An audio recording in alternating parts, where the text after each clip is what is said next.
خوشی ہے کہ آج ماں واپس پہنچے پیاری دھرتی پہ میری 18 اکتوبر کا سورج ایک نئی امید اور ایک نئی بلبلا لے کر طلوع ہوا تھا.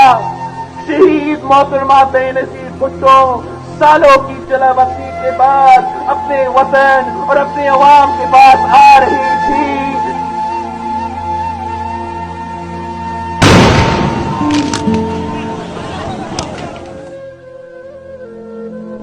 معصوموں اور بے گناہوں کے خون سے کارساز کی سڑکیں سرخ ہو گئیں. کراچی سے جنازے اٹھے اور ملک کے ہر علاقے میں پہنچے. میں آج اس ثانیہ میں ان تمام شہیدوں اور غازیوں کو سلام پیش کرتا ہوں.